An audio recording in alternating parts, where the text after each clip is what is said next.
All right, so yesterday I was driving to an appointment and I was talking to ChatGPT in the car, and I came to this epitome. I was asking ChatGPT about something it simply couldn't understand: human nature.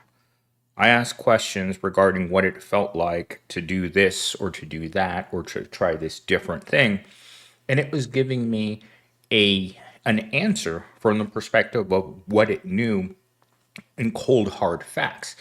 But it didn't understand what it's like to go in and have to deal with a person who is asking you to give them feedback about what you would like. And to that extent, I asked it if it felt strange, like taking cooking advice from an AI chef that's telling you don't put too much black powder into this recipe or else it won't taste as well. How is AI even supposed to know what humans like? But it can guess, it can assume, and it can use data to fill in those gaps. That's the way that it talks to us. And at that moment, I came to the conclusion that's the same way that rich people tell us to stop eating avocado toast, to put away 30% of our income into our savings account, to stop being poor, stop complaining. I get that comment almost every single day that I'm complaining. And I'm like, no, this is reality. When someone who doesn't understand what it's like to be lifelong poor, to be born poor, to live your whole life poor, to be working a job in your mid 30s that pays $16 an hour after you went to school.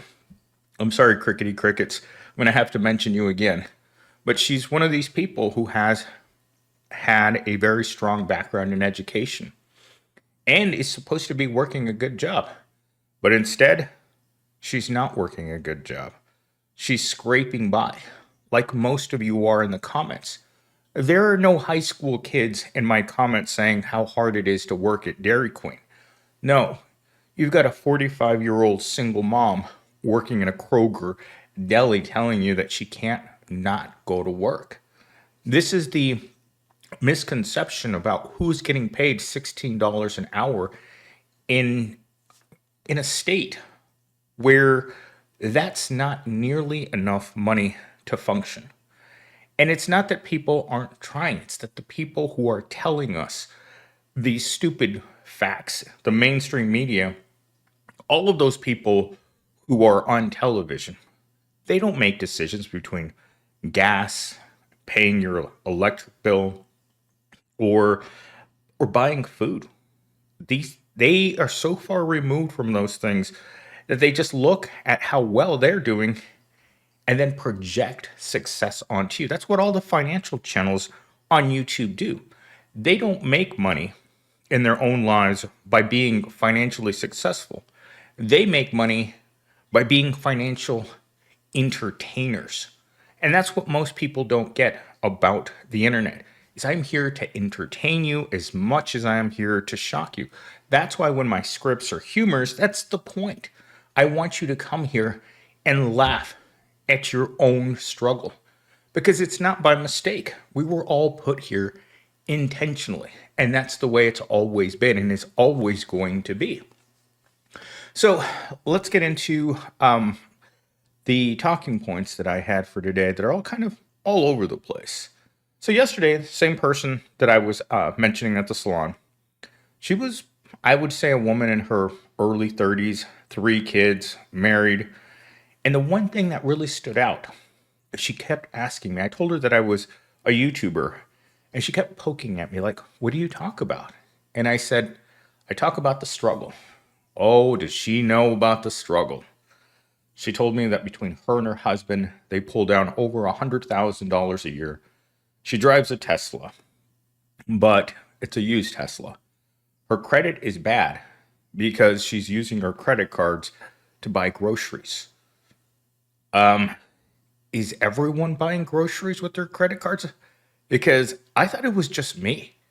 But apparently, there are a lot of people out there where the paycheck doesn't go far enough to put food on the table. And the other thing that she mentioned was she will never own a home between her and her husband. Their credit is too bad and their income isn't nearly high enough. I believe that getting into a home in Arizona takes about $176,000 of combined income. Now, that's between two people. Now, imagine you're lifelong single like myself, and you want to own something more than a scummy apartment. It's got black mold in the bathroom, and the floors seem to never be able to get clean. It's like a permanent filth that exists in this house. No matter how much you scrub it, it can't get clean. Kind of like your soul. No matter how much we scrub ourselves, we can't stop being filthy, disgusting, poor people. And that's one of the most difficult things to admit to yourself is that we have this permanent stain over all of us that doesn't wash off. And that stain becomes permanent the moment you're born into poverty. Suddenly, you're dirty and you're looked down upon. I spent an hour with this lady yesterday, and the whole time she was asking me about questions. Why is it like this? What can be done? And the truth is, if there was a way for people to escape, we wouldn't have two scratchers machines in the front of every grocery store. All right, my second talking point comes from, of course, the Muscle House. And today I walked up to a person that was cleaning and I asked, "Hey, I thought you'd be taking some vacation here soon, for the holiday."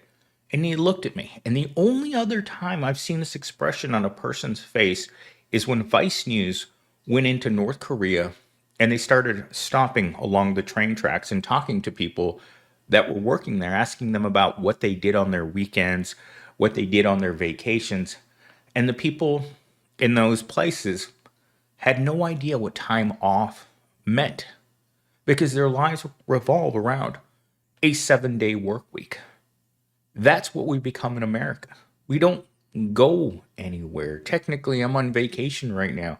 Am I going anywhere? No. I'm going to go take a walk at the park in a few minutes, just from the parking lot up to the first trailhead and then back. It should take 45 minutes at most. After that, I'm going to come home and I'm going to sit in the dark and wait for tomorrow and wait for tomorrow and wait for tomorrow. This is what life at the bottom feels like. And talking to this person really encapsulates that. The sense of dread, the sense of the same. That's the monotony that I don't understand why it hasn't driven people completely bonkers. In the conclusion, I'm actually going to come back and talk about this because it was another thought that I had this morning during the Muscle House session. And it's something that's very telling is that the monotony of every day isn't a story that we're telling because no one wants to hear how boring your life is. Wake up, same exact routine almost every day of the week. Get up, you warm up your ramen, you eat your ramen, you pretend it doesn't taste like garbage. You look at the outside of the container and it literally has a dog and a human side by side, so either one can eat this because it's not real food. It's it's human filler is what it is. It counts as basically has no nutrition in it whatsoever. And that's something that's also been priced out of everyday people. We don't have access to the kinds of things that help us thrive. We're holding on to the what do they call that? To the scraps of society. You walk around and you look at people and you just see that there's no hope left. Hope has abandoned us a long time ago. Our final talking point here, they don't want the poor to disappear. They want the poor to stay functional enough to serve them. This is something that I remember back from the early bug days when ordinary people stopped serving them. I think it was back east. Pretty sure it was Martha's Vineyard, in which the rich started complaining that there was no one to paint their nails, there was no one to cut their grass, there was no one to stock their shelves, there was no one to clean their houses. I remember one rich person saying, "How am I supposed to clean my clothes if there isn't a poor person here to do it for me? That's the audacity of living in a society where wealth is overwhelming in one direction, and everyone else is expected to somehow serve these people while feeling that sense of a lack of empathy towards them. And that's what I really saw back in those days is it wasn't so much that people didn't care about them, it's that they didn't care about them.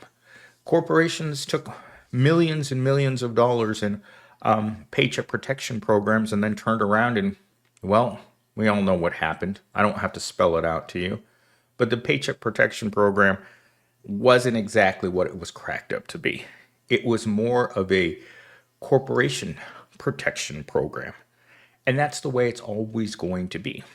Socialize your losses, privatize your gains. That's the world we live in. And if you're not part of the right group, well, guess what? You are not going to enjoy any aspect of your life. There are instances of our lives in which we definitely feel like we're getting the short end of the stick, unless it comes attached to our favorite personality and he is more than well endowed and capable of making certain that he has a good day. And that every day that you tune in to poverty camp, that you feel it back there. You understand it's there and it's never going away. It's part of the entire system. But remember, you're not allowed to point it out or to complain. You're not supposed to. You're supposed to show up at work every day with your fake optimism. Smile at the customer. Pretend everything's fine. Laugh if you have to at your own situation, because I've seen this more and more, is that corporations are demanding that their $16 an hour workers smile, say hello, pretend to be happy. I've had more people while shopping at Walmart and Kroger's in the last 2 weeks look at me and forcibly, and I'm talking, you know, fork in the rear, force people into this sort of bizarre, like pretending everything's fine. But outside, the other customers, when you pass them, they don't look fine. People are at their meanest. People are scared. People in private don't know what they're going to do. We've gotten to a point where thoughts and prayers are going out for the working class. For people like that lady that I was talking to, she was genuinely afraid at work that the place was going to close down because there was no need for a place like that anymore. There isn't enough resources swimming around among the proletariat to keep certain businesses open. And they will go away, just like all the fast food restaurants will go away. How long can you sell a product to people that's not worth it, that's low quality? It has no redeeming values. That is the state that ordinary jobs are in right now. They have no redeeming value. You can't buy anything with $16 an hour anymore, and you never really could. But now it's more blatantly obvious that what they're offering you is an era of poverty that's never going to stay temporary. We've entered a point in human history in which things will never go back to a way that they were, that we can remember, whether when food tasted good or when the quality of life wasn't constant misery. And this is why I'm going to say this to you guys, because this morning I was sitting there waiting between sets and something hit me. I was scrolling through my phone and I saw how many people dislike the new Call of Duty game. It's nothing but pure, unadulterated hatred for this for Activision. And when you have that much just negativity towards your product, you're not going to be able to stay in business long. Imagine 2 Sundays ago when a certain orange came out at that football stadium. That's the way that people feel about Call of Duty right now. It's not what it used to be. You can't pretend that it was great. But video games were designed to keep you from looking outside. And this is what happened to me about 12 years ago when I'm going to date myself, when World at War came out. I was building my first gaming PC, and I was so fascinated by Call of Duty that it kept me from World at War to Black Ops 4 for me to wake up and realize that video games were keeping me from doing anything. It's all I wanted to do. And a lot of the reason for that is I had no friends, I had no job, I had no future, I had nothing to look forward to, I wasn't going anywhere. But I could just sit there in front of the screen, just be stuck to the screen and be fully entertained with the video game. And it didn't just start then. I started playing video games when I was around 6 years old. And then I got to a point in college where I didn't have time to play them anymore.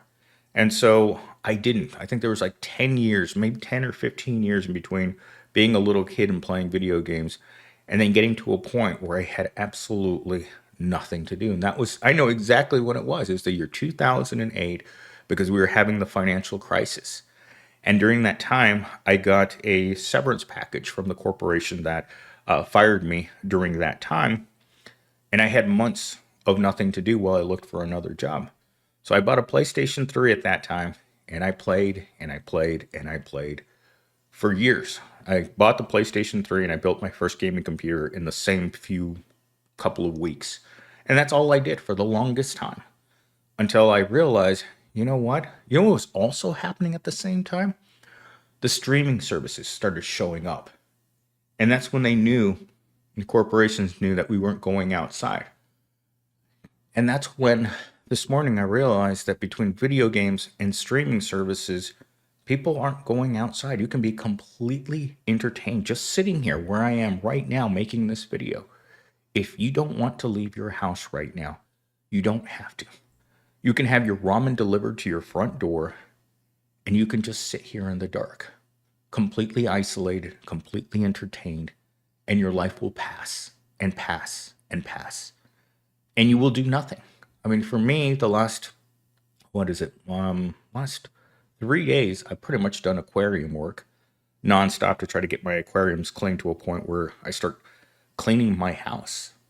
I really haven't cleaned my house in forever because it's just go to work, come home, and just get into the fetal position, and then work starts again. Then you get out of the fetal position, then you go to work.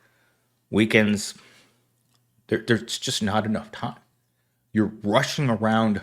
For me, it's rush over, do something, get back into the house, drop off stuff, do something small, then rush back out again, and come back, and just do that all day Saturday and all day Sunday. And then before you know it, it's 5 o'clock in the afternoon on Sunday, and you already have to start thinking about going to sleep because it's waiting for you. It's waiting for you there like a friend that you don't like anymore. A friend that has never treated you well. A friend that's, well, let's not call him a friend. Let's just call it a place. A dark place where you have to go to. And your life shuts off during the week. And I think that's where video games and streaming services were really meant to shine. Because movie theaters and a third space, well, that's not for people like us anymore. There really isn't a place for people like us. So in order to continue to funnel money into the pockets of those who create entertainment, they had to do this. They had to find a way to come into your house if you weren't going to leave your house and take the money straight out of your pocket. And that's where I'm going to end today's video because you're out there right now. Most of you are sitting at work right now while I'm talking and knowing full well that there's nothing to look forward to at the end of the day. You're going to come home and do exactly what I said. You're going to come home, eat your cheap food, watch your streaming services, and then fall asleep And then you're going to wake up 60 years from now wondering why you haven't paid off your 50-year mortgage.